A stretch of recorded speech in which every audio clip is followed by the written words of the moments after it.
நெருப்பினிலே தமிழ் செய்த நீசர்கள் முன்வைத்தான், தண்ணீரில் தமிழ் செய்து தவித்தவர்கள் வாய் முன்வைத்தான் எனும் பெருமைக்குரிய முத்தமிழறிஞர் தலைவர் கலைஞர் வழியில் பெரியாரின் துணிவுதனை பெறுதல் வேண்டும், பேரறிஞர் அண்ணாவின் தெளிவுதனை உணர்தல் வேண்டும், பேரிழப்பிற்கு அஞ்சாத உறுதி வேண்டும், பெரியாரும் பேரறிஞரும் என்றும் நம் நெஞ்சங்களில் வாழ வேண்டும் என்று அவர்தம் வழியிலே நடக்கின்ற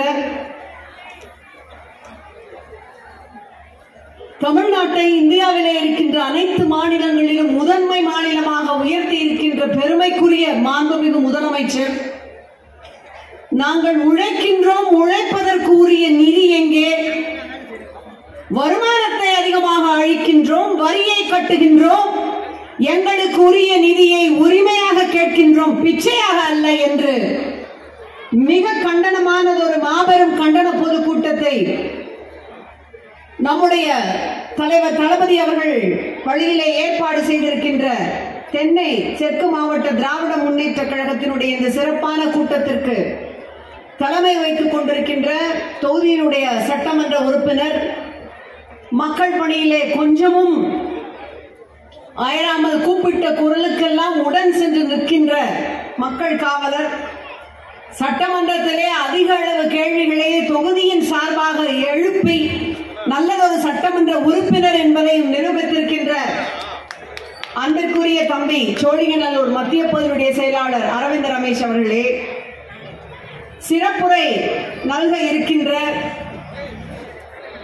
கடிகாரத்திற்கு 2 முட்கள் உண்டு, அந்த முட்களுக்கு போட்டியாக 2 கால்கள் மட்டுமல்ல, அமைச்சு பணி, களப்பணி, மக்கள் பணி, மிக மிக குறிப்பாக ஒரு நல்ல அரசன் நிம்மதியாக தூங்க வேண்டும் என்றால் சிறந்த மெய்காப்பாளன் அவசியம் என்பது போல நம்முடைய மாண்புமிகு முதலமைச்சருக்கு நல்ல ஒரு தோள் கொடுக்கின்ற மெய்காப்பாளனாக இருக்கின்ற அந்த பணி என அனைத்திலும் சிறப்பாக செயல்பட்டு நம்மையெல்லாம் அரவணைத்து அன்போடு நடத்தி செல்லுகின்ற தெற்கு மாவட்ட கழகத்தினுடைய செயலாளர், அன்பிற்குரிய மக்கள் நல்வாழ்வுத்துறை அமைச்சர் அண்ணன் மாசு அவர்களே, வரவேற்புரை நல்கி இருக்கின்ற 14வது மண்டல குழுவுடைய தலைவர் SVR அவர்களே, 15வது மண்டல குழுவுடைய தலைவர் தம்பி மதியழகன் அவர்களே, சங்கீதா பாரதிராஜன் அவர்களே, தம்பி வெங்கடேசன் அவர்களே, மாவட்ட கழக அவைத்தலைவர் குணசேகரன் அவர்களே, மாவட்ட துணை செயலாளர் அன்பு பாலவாக்கம் விஸ்வநாதன் அவர்களே, பாலவாக்கம் மனோகரன் அவர்களே, துணை செயலாளர் வாசுகி பாண்டியன் அவர்களே, பாஸ்கரன் அவர்களே, வருகை தந்திருக்கின்ற சட்டமன்ற உறுப்பினர்கள் காரம்பாக்கம் சகோதரர் காரம்பாக்கம் கணபதி அவர்களே, AMV பிரபாகர் ராஜா அவர்களே, அன்பிற்குரிய சகோதரர் பாலவாக்கம் சோமு அவர்களே, முன்பாக பேசி அமர்ந்திருக்கின்ற குடந்தையிலே இருந்து இங்கு நான் வந்திருக்கின்றேன், விடுகின்ற ஒவ்வொரு மூச்சும் திராவிட முன்னேற்ற கழகத்தின் பேச்சு, என் உடம்பின் மீது அந்த கொடியை போர்த்துவது என்பதுதான் எனக்கு கிடைத்திருக்கின்ற இறுதி ஆசை என்று நாமெல்லாம் பெருமைப்படத்தக்க வகையிலே பேரறிஞர் அண்ணா என்று சொன்னார் அல்லவா, வெவ்வேறு தாயினுடைய வயிற்றிலே பிறந்திருந்தாலும் நாம் அனைவரும் ஒரு தாய் வயிற்றின் மக்கள் என்கின்ற பெருமையுடைய திராவிட முன்னேற்ற கழக தொண்டன் என்று அதனை நிரூபிக்கும் வண்ணம் அழகானதொரு உரையை ஆற்றி அமர்ந்திருக்கின்ற திரு குடந்தை பாஸ்கர் அவர்களே, ஒவ்வொரு வார்த்தையிலும் நெருப்பையும் அந்த நெருப்பு வார்த்தையில் அர்த்தத்தையும் மிக குறிப்பாக நடப்பிலே இந்த பாஜக அரசு எப்படி செயல்படுகின்றது, அதை முறியடிப்பதற்கு நம்முடைய கழகம் எந்தெந்த வகையிலே நம்முடைய மாண்புமிகு முதலமைச்சர்களுடைய தலைமையிலே பீடுநடை போடுகிறது என்பதை மிக உன்னிப்பாக கவனித்து உங்களிடையே விளக்கி அமர்ந்திருக்கின்ற, அதிலும் குறிப்பாக சென்ற முறை நான் நிதிநிலை அறிக்கையின் மீது ஆற்றிய உரையை மேற்கோள் காட்டி பேசிய அன்பிற்குரிய தலைமை கழக பேச்சாளர் உடன்பிறப்பு செங்கை தாமஸ் அவர்களே, மேடையிலே அமர்ந்திருக்கின்ற அன்பு உடன்பிறப்புகளே, முன்பாக அமர்ந்திருக்கின்ற கழகத்தை சார்ந்த மகளிரணியை சார்ந்த வட்ட செயலாளர்கள், கழகத்தினுடைய முன்னணி நிர்வாகிகளே, இங்கே நன்றியுரை நல்க இருக்கின்ற சிறப்பான இந்த கூட்டத்தை அமைத்திருக்கின்ற வட்ட செயலாளர் நாகராஜன் அவர்களே, துணை செயலாளர் முருகேசன் அவர்களே, பகுதி துணை செயலாளர் தனசேகரன் அவர்களே, பொருளாளர் KD ரவி அவர்களே, பெருந்திரளாக சுனாமி நகர் பகுதியிலே இருந்து இங்கு வந்து எதற்காக இந்த முழக்கம்? நிதியை நாங்கள் கேட்கின்றோம், தொடர்ச்சியாக தமிழ்நாட்டை பாஜக அரசு புறக்கணிக்கின்றது என்று நாம் அனைவரும் தெரிந்து கொள்ள வேண்டும். தெரிந்த கருத்துக்களை நம்முடைய தோழிகளுக்கு, அக்காமார்களுக்கு, நம்முடைய அம்மாமார்களுக்கு அத்தனை பேரிடமும் பகிர வேண்டும் என்கின்ற ஆர்வமுடன் அமர்ந்திருக்கின்ற மகளிரினத்தை சார்ந்த சகோதரிகளே, உங்கள் அத்தனை பேருக்கும் என்னுடைய அன்பான வணக்கம். ஜார்ஜியா என்ற ஒரு நாடு உண்டு அமெரிக்காவிலே. அமெரிக்கா என்ற நாட்டிலே ஜார்ஜியா என்ற அந்த மாகாணம் குறித்து பேசும் பொழுது மிக மிக முக்கியமான கருத்தை மார்ட்டின் லூதர் கிங் சொன்னார். ஜார்ஜியா நாட்டிலே முன்னொரு காலத்திலே அடிமையாக இருந்தவர்களும் அவர்களை அடிமைப்படுத்தியவர்களும் ஒரு நாள் ஒன்றாக அமர்ந்து உணவு உண்பார்கள். என்னுடைய 4 குழந்தைகளும் நிறத்தால் பாகுபாடு காட்டப்படாமல் நல்வாழ்வு வாழுகின்ற ஒரு வாய்ப்பு நிச்சயமாக இந்த நாட்டிலே வரும். பள்ளத்தாக்குகள் உயரமடையும், சிகரங்கள் தாழும், பேதமின்றி நிற பாகுபாடின்றி நிச்சயம் ஒரு நாள் விடுந்தே தீரும் என்று முழங்கினார். அவர் முழங்கிய அன்று முதல் கருப்பினத்தவரை சார்ந்த அத்தனை பேருக்கும் அவரே கனவு நாயகன் ஆகினார்.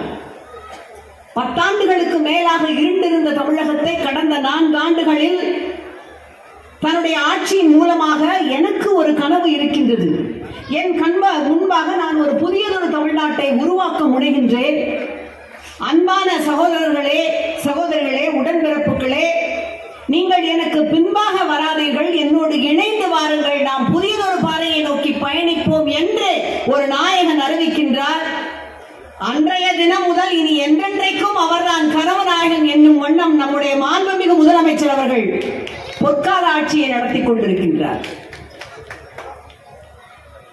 அவரோடு தோள் கொடுத்து மிக குறிப்பாக இந்த பாசிச பாஜக ஆட்சி எப்படி மதத்தின் மூலமாக மக்களை பிளவுபடுத்துகின்றது, சாதியின் மூலமாக மக்களை பிளவுபடுத்துகின்றது, மாநிலங்களின் மூலமாக தன்னோடு கூட்டணியிலே இருக்கின்ற மாநிலங்களுக்கு வரியை அவர்கள் குறைவாக வழங்கினாலும் கூடுதலாக நிதி கொடுப்பதும், கூட்டணியிலே இல்லாத ஆட்சியிலே இல்லாத மாநிலங்களுக்கு அவர்கள் கூடுதல் உழைப்பை தந்தாலும் குறைவாக நிதி கொடுப்பதும் என்கின்ற வஞ்சிக்கின்ற இந்த பாஜக ஆட்சிக்கு எதிராக தொடர்ச்சியாக திராவிடத்தினுடைய மண் இது, திராவிட கொள்கையை எப்பொழுதும் ஒருவரும் விட்டுக் கொடுக்க மாட்டோம் என்று முழங்கி வருகின்ற நம்முடைய இளைஞரனுடைய செயலாளர் சாக்ரட்டிஸுக்கு மரண தண்டனை விதிக்கப்பட்டு மரண தண்டனை அவர் எதிர்நோக்கி இருந்த பொழுது ஏத்தன்ஸ் நகரை விட்டு அவர் தப்பிச் செல்வதற்காக பலர் அவருக்கு உதவ முன் வருகின்றார்கள். அப்படி உதவ முன் வந்தவரிடம் சாக்ரட்டிஸ் சொல்லுகின்றார், ஒருபொழுதும் இந்த நகரை விட்டு நான் தப்பிச் செல்ல மாட்டேன். அப்படி நான் தப்பிச் செல்ல நினைப்பது என்பது இந்த நகரின் மீது எனக்கு இருக்கின்ற கடப்பாடுக்கு எதிரானது. நான் இதுகாரும் போதித்து வருகின்ற பகுத்தறிவுக்கு மாற்றானது என்று சொன்னது போல ஒருபொழுதும் நான் மன்னிப்பு கேட்க மாட்டேன் என்று சொல்லி நாளைய தமிழகத்தை நடத்துகின்ற வழி நடத்துகின்ற அத்தனைக்கும் தகுதி வாய்ந்திருக்கின்ற நம்முடைய அன்பு தம்பி உதயநிதி அவர்களுடைய வழிகாட்டுதலின் படி இளைஞர்கள் யுவதிகளுடைய சேனை இன்றைக்கு திரண்டிருக்கின்றது. கூடியிருக்கின்ற தாய்மார்களோடு இளைய தலைமுறையினர் பலரும் நின்று இந்த கூட்டம் குறித்த தெளிவான பேச்சை கேட்டுக் கொண்டிருக்கிறீர்கள்.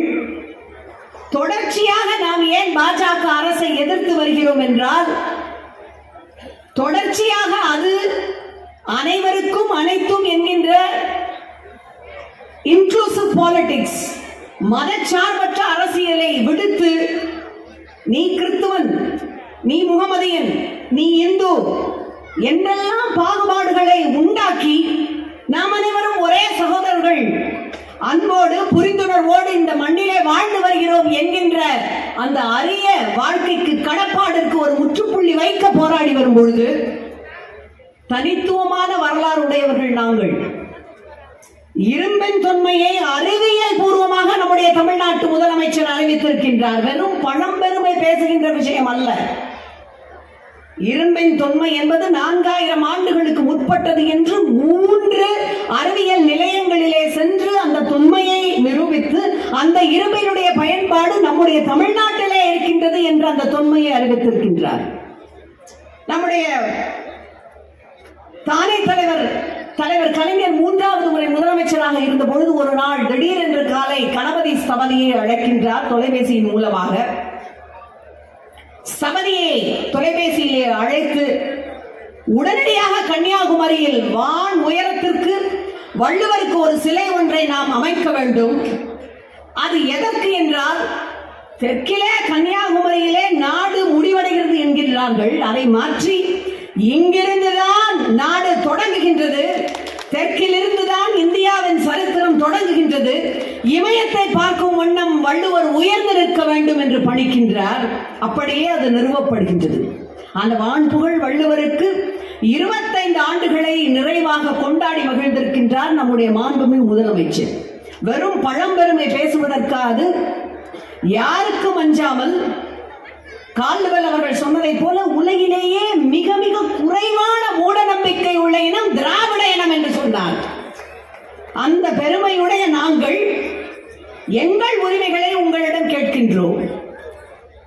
தமிழ்நாடு தொடர்ச்சியாக சென்ற இன்டரிம் பட்ஜெட்டில் இடைக்கால நிதிநிலை அறிக்கையிலும் சரி, இந்த அறிக்கையிலும் சரி தொடர்ச்சியாக ஏன் வஞ்சிக்கப்பட்டு வருகின்றது? பட்ஜெட்டில் மட்டுமா வஞ்சிக்கிறீர்கள்? புதிய கல்விக் கொள்கையை புகுத்துகிறீர்கள். புதிய கல்விக் கொள்கை என்பது என்ன? நாம் மிக பாடுபட்டு 50 ஆண்டு காலமாக ஒடுக்கப்பட்டவர்களுக்கு, ஆதிவாசிகளுக்கு, நம்முடைய ஒன்றோடு இணைந்து நம்மோடு பயணிக்கின்ற ஒடுக்கப்பட்ட பட்டியலினத்து சகோதரர்கள் அத்தனை பேருக்கும் வாங்கி தந்த கல்வி உரிமையை மறுப்பது, நீட் முதலான தேர்வுகளுக்கு எதிராக நாம் போராடி வருகின்றோம் அல்லவா? அவற்றையெல்லாம் விடுத்துவிட்டு 50 ஆண்டுகளுக்கு முன்பாக ஒரு சிலருக்கு மட்டுமே இருந்த கல்வி வாய்ப்பை மீண்டும் கொண்டு வருவது, குலக்கல்வி திட்டத்தை கொண்டு வருவது, இப்பொழுது புதிதாக பல்கலைக்கழகங்களை நிர்வகிக்கின்ற யுஜிசி என்ற அந்த குழுவிற்கும் முழு அதிகாரத்தை, அந்த யுஜிசி என்கின்ற அந்த குழுவிலே இருக்கின்ற உறுப்பினர்களை நியமிக்கின்ற அதிகாரங்களை ஆளுநருக்கு கொடுக்க வேண்டும் என்பது, துணை வேந்தர்களை நியமிக்கின்ற அதிகாரத்தை ஆளுநருக்கு கொடுக்க வேண்டும் என்பது, ஆளுநர்கள் எந்த தேர்தலிலே போட்டியிட்டு எந்த மக்களிடம் சென்று ஓட்டு வாங்கி இங்கே வருகிறார்கள், அவர்கள் வெளிநடப்பு செய்கிறார்கள் என்றால் மக்கள் அவையிலே தேர்ந்தெடுத்து வந்தவர்களுக்கு தான் வெளிநடப்பு செய்கின்ற உரிமை உண்டு. அவர்கள் சும்மா தானாக வந்துவிட்டு வெளியே நடந்து விட்டால் அதற்கு பெயர் வெளிநடப்பு அல்ல. இப்படி எல்லா வகைகளிலும், கல்வியாகட்டும், பொருளாதாரமாகட்டும், அது உரிமையாகட்டும், மிக குறிப்பாக இடஒதுக்கீட்டு உரிமையாகட்டும், அனைத்திலும் சுயமரியாதையோடு தமிழன் யாருக்கும் தாழாமல், யாரையும் தாழ்த்தாமல், யாருக்கும் அடிமையாக இல்லாமல், யாருக்கும் எசமானனாக இல்லாமல் சுயமரியாதையோடு வாழ வேண்டும் என்கின்ற பேரறிஞர் அண்ணாவின் கனவை நனவாக்குகின்ற தமிழ்நாடு இது, மாண்புமிகு முதலமைச்சர் ஆளுகின்ற மாநிலம் இது என்பதை மறந்துவிட்டு பாஜக செயல்படுகிறது என்பதை நினைவூட்ட இத்தகைய கூட்டங்கள் இன்றைக்கு நடத்தப்படுகின்றன.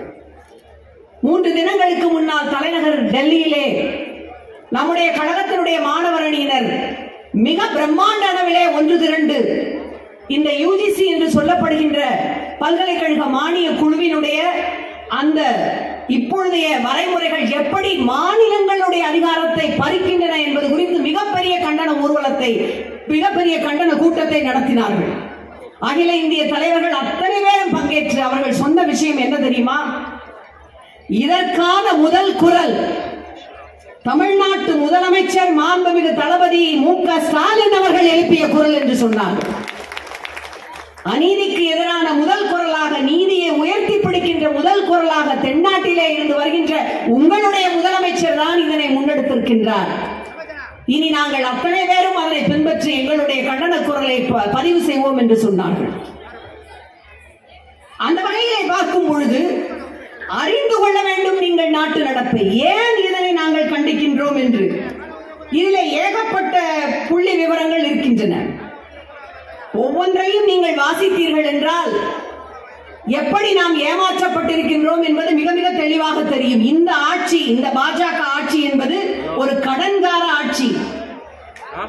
1947 முதல் 2014 ஆண்டு வரை மொத்த கடன் சுமை இந்தியாவிற்கு 55 லட்சம் கோடி தான். கடந்த 10 ஆண்டுகளில் 100 லட்சம் கோடி கடன் வாங்கி இருக்கின்றது ஒன்றிய பாஜக அரசு. மேலும் 14.88 லட்சம் கோடி கடன் வாங்க திட்டமிட்டு இருக்கின்றது.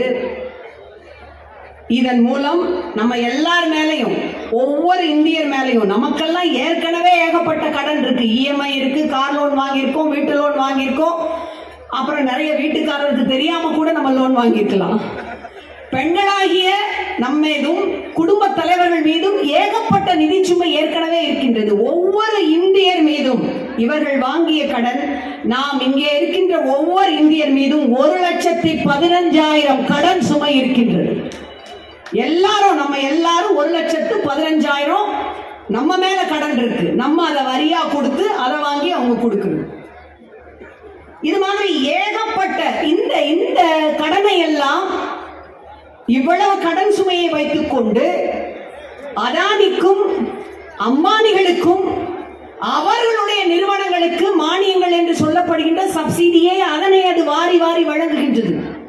சாமானிய மக்களை பற்றி கவலைப்படாமல் மிக குறிப்பாக பொதுத்துறை வங்கிகளில் மட்டும் அவங்க மிகப்பெரிய அளவில் கடன் வாங்கியிருப்பாங்க கார்ப்பரேட் முதலாளிகள். அந்த கடன் பொதுத்துறை வங்கிகளில் மட்டும் 14.56 லட்சம் கோடி தள்ளுபடி செய்திருக்கின்றது. ஆனால் விவசாயிகளுடைய கடனை தள்ளுபடி செய்திருக்கிறார்களா? இது விவசாயிகளுக்கான பட்ஜெட்.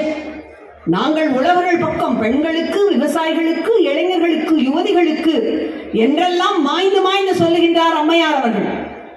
நம்முடைய திரைப்படம் திருவிளையாடல் புராணம் என்றொரு சிறந்த தமிழ் திரைப்படம் உண்டு. அதிலே நாம் எல்லாம் பெருமையோடு கொண்டாடுகின்ற நடிகர் திலகம் சிவாஜி கணேசன் அவர்களுக்கும் மாபெரும் நடிகர் நாகேஷ் அவர்களுக்கும் ஒரு வசனம் வருவது உண்டு. மிக புகழ்பெற்ற வசனம். நாகேஷ் அவர்கள் அதை விரக்தியில் சொல்லுவார்கள். பேசும் பொழுது, என்னிடத்திலே பேசும் பொழுது ஏற்ற இரக்கத்தோடு நீர் நன்றாக பேசுகிறீர்கள், ஆனால் பாட்டு எழுதும் போது மட்டும் கோட்டை விட்டு விடுகிறீர்கள். அம்மையார் நிர்மலா சீதாராமன் அவர்கள் தமிழ்நாட்டிற்கு வந்து மேடைதோறும் உலகம் முழுதெல்லாம் நன்றாக பேசுகின்றார். தமிழ்நாட்டு மக்களுக்கு அதை செய்கிறோம், இதை தருகிறோம் என்றெல்லாம் சொல்லி, ஆனால் பட்ஜெட் என்று வரும்பொழுது மட்டும் வசதியாக தமிழ்நாட்டினுடைய வரைபடத்தை மறந்து விடுகின்றார். அதைத்தான் நாங்கள் இங்கே சுட்டிக்காட்டுகின்றோம். அதிலும் எப்படி நாங்கள் உழைக்கின்றோம், எங்களுடைய தமிழ்நாட்டினுடைய பங்களிப்பு என்பது என்ன என்று நீங்கள் பார்த்தீர்கள் என்றால், நாம் நம்முடைய பங்களிப்பாக என்னென்ன விஷயங்களை இங்கே தருகின்றோம் என்று நம்முடைய கழக தலைவர் அவர்கள் மிக அழகாக குறிப்பிட்டு சொல்லி இருக்கின்றார். அதற்கு அவர் வைத்திருக்கின்ற தலைப்பு, நாம் எப்படி நம்மை எல்லாம் வஞ்சிக்கிறது என்பதற்கு ஒன்றிய மைனாரிட்டி பாஜக அரசின் அல்வா வகைகள். மதுரை எய்ம்ஸ், பேரிடர் நிவாரண நிதி ஒதுக்குவதில் வஞ்சகம், நாடாளுமன்ற உரையில் இரும்பை முதலாக தமிழன் பயன்படுத்தினான் என்ற தமிழர் பெருமையை பேச மறுத்த நிதியமைச்சர், பட்ஜெட்டில் தமிழ்நாட்டுக்கான எந்த சிறப்பு திட்டமும் இல்லை, ரயில்வே நிதி ஒதுக்கீட்டில் தமிழ்நாட்டிற்கு 13வது இடம், சென்னை மெட்ரோ பணிகளுக்கு நிதி ஒதுக்குவதில் பாரபட்சம், 100 நாள் வேலை, செல்கின்ற இடங்களில் எல்லாம் தாய்மார்கள் அம்மா எங்களுக்கு இன்னும் சம்பளம் வரலன்னு கேட்கிறாங்க. மத்திய அரசு, ஒன்றிய அரசு உங்களுக்குரிய சம்பளத்தை தரவில்லை என்று நாங்கள் அவர்களுக்கு சொல்ல வேண்டியிருக்கின்றது. பள்ளி கல்வித்துறைக்கு நிதி ஒதுக்காமல் வஞ்சகம், திருப்பூரில் சாயப்பட்டறை கழிவு சுத்திகரிப்பு நிலையம் வாக்குறுதியை கொடுத்துவிட்டு காற்றில் பறக்க விடுதல், ஒன்றிய அரசு வேலை வாய்ப்புகளில் தமிழக இளைஞர்களுக்கான வாய்ப்பினை திட்டமிட்டு பறித்தல், மீனவர்களுக்கு சேட்டலைட் வசதி வாக்குறுதி. அது மட்டுமல்ல, மிக சமீபத்திலே நாகப்பட்டினம் மீனவர்கள், நீங்கள் பார்த்திருப்பீர்கள், 3 நாட்களுக்கு முன்பாக இலங்கை கடற்படையால் பிடித்து செல்லப்பட்ட அந்த கொடூரமான செய்தி. இது இன்டர்நெட் அல்ல, தொடர்ச்சியாக நடைபெறுகின்ற ஒரு அவலம். இது குறித்து திராவிட முன்னேற்ற கழகத்தின் உறுப்பினர்கள் நேற்றைக்கு முன்தினம் நான் பாராளுமன்றத்திலே குரல் எழுப்பினோம்.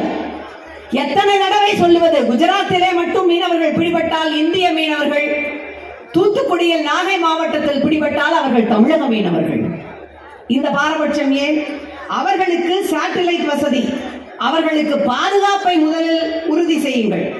சேலம் உருக்காலை மேம்பாடு வாக்குறுதி, மரவள்ளி கிழங்கு பயிர் செய்யும் விவசாயிகளுக்கு உதவி செய்வேன் என்ற வாக்குறுதி, கிருஷ்ணகிரியை முன்னேற்றுவோம் என்கின்ற வாக்குறுதி, ஈரோட்டில் மஞ்சள் விவசாயிகளுக்கு உதவி செய்வோம் என்கின்ற வாக்குறுதி, இப்படி எண்ணற்ற அல்வாக்களை நீங்கள் வழங்கி இருக்கின்றீர்கள். ஆனால் தமிழ்நாட்டு மக்கள், மிக குறிப்பாக நம்முடைய முதலமைச்சர் வழியிலே நடைபோடுகின்ற பகுத்தறிவும் சுயமரியாதையும் மிக்க மக்கள் ஒருபொழுதும் ஏமாற மாட்டோம். எந்த காலத்திலும் சரி, வடக்குக்கு தெற்கு, மிக குறிப்பாக தமிழ்நாடு அடிபணியாது என்பதை நாங்கள் நிரூபித்தே தீருவோம். ஹிட்லரை நீங்கள் அறிவீர்கள், உலகின் மிக புகழ்பெற்ற சர்வாதிகாரி. ஹிட்லர் கொடிகட்டி பறந்து கொண்டிருந்த காலம் அந்த காலம். ஹிட்லர் உலகையே ஆளப் போகிறான் என்கின்ற பெருமை நிரம்பி இருந்த இரண்டாம் உலக போர் காலகட்டம். பிரிட்டிஷ் சாம்ராஜ்யமே அவரை பார்த்து நடுங்கிக் கொண்டிருக்கின்றது. தன்னுடைய படைகளை எல்லாம் வரிசையாக நிறுத்தி கப்பலின் மேல்தளத்திலே இருந்து பார்வையிட்டுக் கொண்டிருந்த ஹிட்லரை ஒரு பிரிட்டிஷ் நிருபர் சந்திக்க வருகின்றார். ஒரு ஆங்கிலேய நிருபர். அவரிடம் மிக பெருமையோடு ஹிட்லர் சொல்கின்றார், பார்த்தீர்களா என்னுடைய படை வீரர்களை, உங்களுடைய பிரிட்டிஷ் சாம்ராஜ்யத்தை தூள் தூளாக ஆக்கப் போகின்ற படை வீரர்கள் இவர்கள்தான் என்று சொல்லி திரும்பி பார்க்கின்றார். உடனே ஒரு படை வீரன் கப்பலின் மேல் தளத்திலே இருந்து வேகமாக ஓடி வந்து கடலிலே குதித்து உயிரை விடுகின்றான். நெக்ஸ்ட் என்கின்றார்.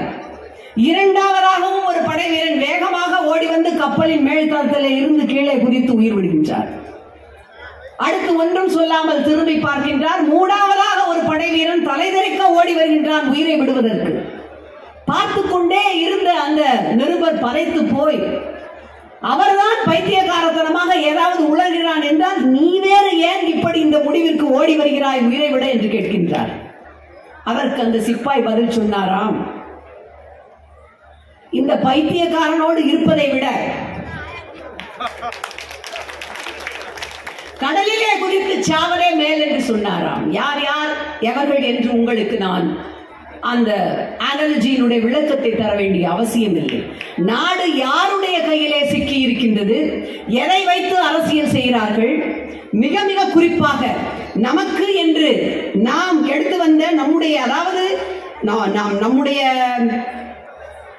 வருமானம் அதிகமாக தமிழ்நாடு ஈட்டி தருகிறது, வரியை அதிகமாக தமிழ்நாடு தருகின்றது, கல்வி அனைத்து துறைகளிலும், பொருளாதாரம், மருத்துவம் அனைத்து துறைகளிலும் நாம் முன்வரிசையிலே நிற்கின்றோம். எதற்காக நாம் வஞ்சிக்கப்படுகிறோம் என்பதை நீங்கள் புரிந்து கொள்ள வேண்டும். இந்த புரிதலோடு நாம் அடுத்த தலைமுறையை உருவாக்கினால்தான், நாம் நம்முடைய நமக்கான நிதியை பிச்சையாக கேட்கவில்லை, உரிமையோடு கேட்கின்றோம் என்ற புரிதலை நீங்கள் உருவாக்கினால்தான் தலை நிமிர்ந்து நாம் நடக்க முடியும். யாருக்காக இந்த விஷயங்களை எல்லாம் நம்முடைய மாண்புமிகு முதலமைச்சர் முன்னெடுத்து செல்கின்றார்? எத்தகைய புகழை அவர் ஈட்டி இருக்கின்றார்? டெல்லியிலே பல வருடங்களுக்கு முன்பாக முதலமைச்சருடைய தேசிய வளர்ச்சி அந்த கூட்டம் நடந்த பொழுது முதலாக நம்முடைய தலைவர் கலைஞர் அவர்கள் அதிலே கலந்து கொள்ள செல்கின்றார். அவர் பேசிவிட்டு வந்த பின்பு டெல்லியிலே இருக்கின்ற அனைத்து செய்திகளும் தலைப்பு செய்தியாக எழுதினவாம். இதற்கு முன்பாக தமிழ்நாட்டினுடைய முதலமைச்சர் டெல்லியை பார்த்திருப்பாரா அல்லது அடிக்கடி இங்கு வந்திருப்பாரா என்பது தெரியாது.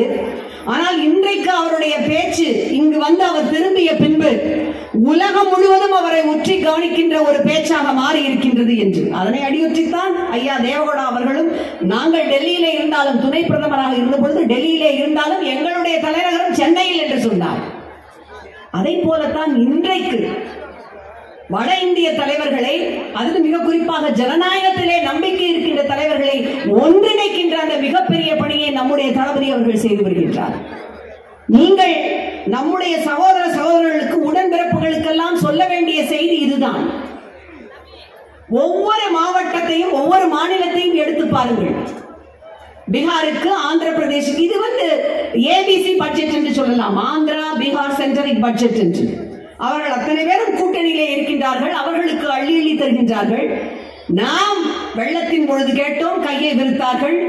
பெங்கல் புயலின் பொழுது கேட்டோம், கையை விரித்தார்கள். பலமுறை சென்று கோரிக்கை வைக்கின்றோம், எங்களுக்கு உரிய நீதியை தாருங்கள் என்று. ஒரே காரணம், நாம் அவர்களை அச்சம் கொள்ள செய்கின்ற இடத்திலே இருக்கின்றோம். யாரை கண்டு அவர்கள் அஞ்சுகின்றார்கள்? திராவிட முன்னேற்ற கழகம், திராவிட முன்னேற்ற கழகத்தின் தலைமை, அந்த தலைமைக்கு பின்பாக அணிவகுத்து நிற்கின்ற பெரும்படை, இதனை கண்டால் தான் அவர்களுக்கு அச்சமாக இருக்கின்றது. அந்த அச்சம் மிக மிக முக்கியமான அச்சம். ஏனென்றால் சமூக நீதிக்கான பாதுகாவலனாக, சிறுபான்மையினருடைய நலனுக்குரிய பாதுகாவலனாக, பெண்கள் முன்னேற்றத்திற்குரிய பாதுகாவலனாக இன்றைக்கு இருக்கின்ற ஒரே தலைவர் நம்முடைய தலைவர் தளபதி மட்டும்தான். நம்முடைய தலைவர் கலைஞரிடம் ஒருமுறை இந்தியன் எக்ஸ்பிரஸ் நிருபர் கேள்வி கேட்கின்றார், நீங்கள் தளபதி குறித்து சொல்ல விரும்புகின்ற கருத்து என்ன என்று. அதற்கு தலைவர் சொல்லுகின்றார், ஒரு மகனாக எனக்கு ஆற்ற வேண்டிய கடமைகள் அனைத்தையும் தளபதி ஆற்றிவிட்டார். ஆனால் ஒரு தந்தையாக நான் அவருக்கு செய்ய வேண்டிய கடமைகள் எதையும் செய்யவில்லையே. படித்திருப்பீர்கள் நீங்கள், அவர் மறைந்த பொழுது ஒரே ஒரு முறை நான் அழைத்துக் கொள்ளலாமா அப்பா என்று உங்களை. அந்த அளவிற்கு கழகம் கழகம் என்று உழைத்துக் கொண்டிருக்கின்ற நம்முடைய தலைவர் தளபதி அவர்கள் அவருடைய மகனாக ஆற்றிய கடமை மட்டுமல்ல, இன்றைக்கு நம் குடும்பத்திலே இருக்கின்ற ஒவ்வொரு குடும்பத்திற்கும் உங்களுடைய தந்தையாக, சகோதரனாக நான் வழிகாட்டுவேன் என்று, அது விடியல் பயணமாகட்டும், அல்லது கலைஞர் மகளிர் உரிமை தொகையாகட்டும், அல்லது நம்முடைய புதுமை பெண் திட்டம், இன்றைக்கு தமிழ் புதல்வன் திட்டம் என்று பல்வேறு திட்டங்களை துவக்கி வைத்திருக்கின்றார். ஒவ்வொரு திட்டமும் அது இலவசமாக தரப்படுகின்ற திட்டம் அல்ல. சமூக நீதி என்று ஒன்று அதன் பின்பாக இருக்கின்றது. மிக மிக எளிதாக எதிர்க்கட்சிகள் சொல்லிவிட்டு போவார்கள், ஃப்ரீ பீஸ் என்று சொல்லப்படுகின்ற இலவச திட்டம் என்று. அது அப்படி அல்ல. ஒவ்வொரு சகோதரியும் ஒரு இடத்திலே இருந்து இன்னொரு இடத்திற்கு பயணம் செய்வதற்கு முன்பாக தன்னுடைய சகோதரனிடமோ தன்னுடைய கணவனிடமோ மானக்கடத்திய கடைசியில் கையேந்த வேண்டாம் என்று அவர்களுக்கு சகோதரனாக அவருடைய வீட்டிலே ஒருவராக அவர் அளிக்கின்ற தொகைதான் அந்த தொகை. இப்படி எண்ணற்ற திட்டங்கள் ஒவ்வொன்றை ஒரு நல்ல கட்சி தலைவன் கொள்கை பிடிப்புள்ளவனாக மற்றும் இருந்தால் பத்தாது. அவன் உலகளாவிய அளவிலே போற்றப்படுவது கிடையாது.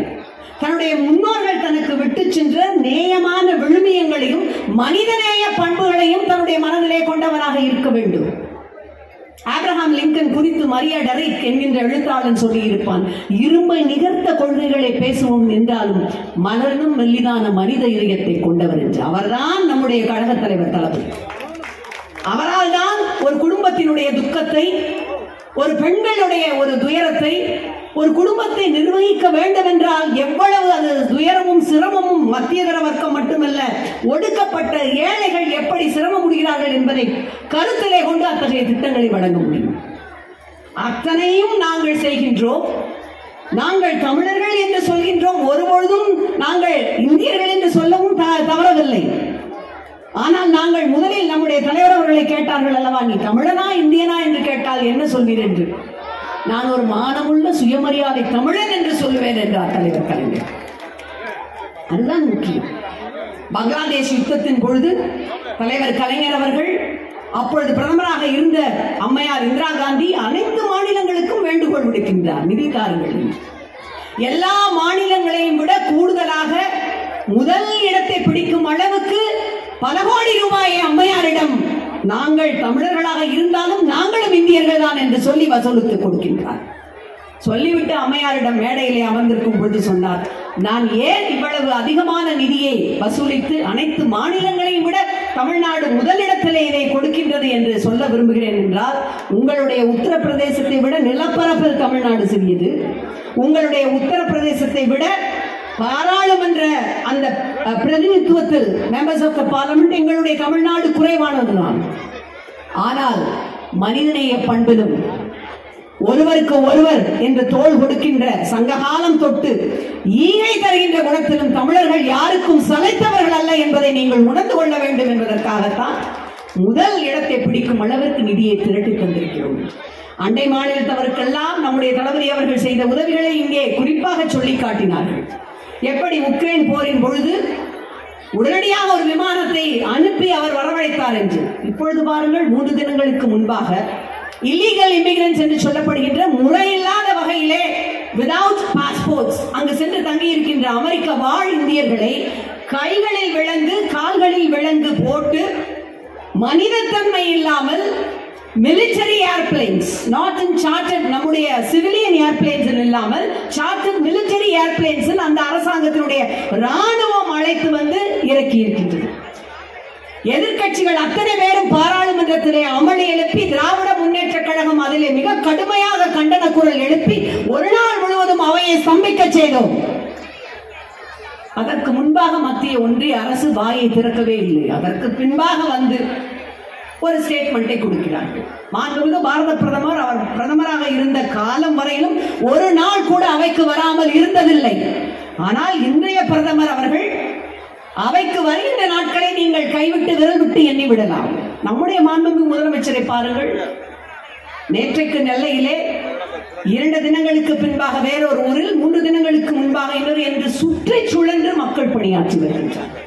பணியாற்றுகின்றோம், ஆகவே எங்களுக்கு உரிய நிதியை தாருங்கள் என்று கேட்கின்றோம்.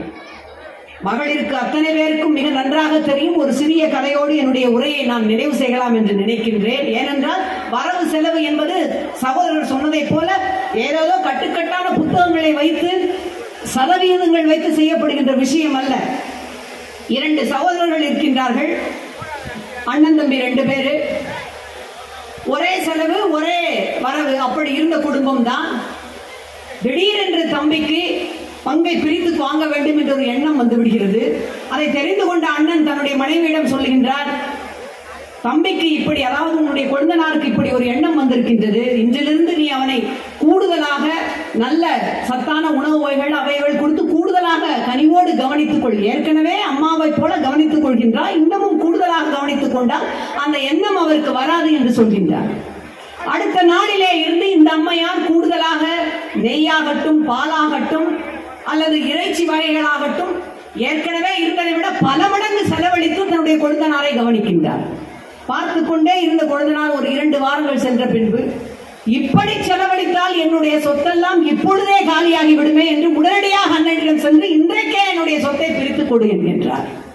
எதற்காக என்றால், இப்படியே நீங்கள் உங்களுடைய விமான நிலையங்களை, உங்களுடைய ஏர்போர்ட்ஸ் அண்ட் போர்ட்ஸ், உங்களுடைய கப்பல் நிலையங்களை, உங்களுடைய கப்பல் தர இறங்குகின்ற ஹார்பர்ஸ், இவற்றையெல்லாம் துறைமுகங்களை எல்லாம் தனியாருக்கு வார்த்துவிட்டு தனியாருக்கு அனைத்தையும் தள்ளுபடி செய்துவிட்டால் எங்களுடைய சொத்து எங்கே போவது என்று நீங்கள் முடித்துக் கொள்ள வேண்டும். அந்த விழிப்புணர்வுக்காகத்தான் நம்முடைய கழக தலைவர் தளபதி அவர்கள் இத்தகைய கூட்டங்களை நடத்துகின்றார்.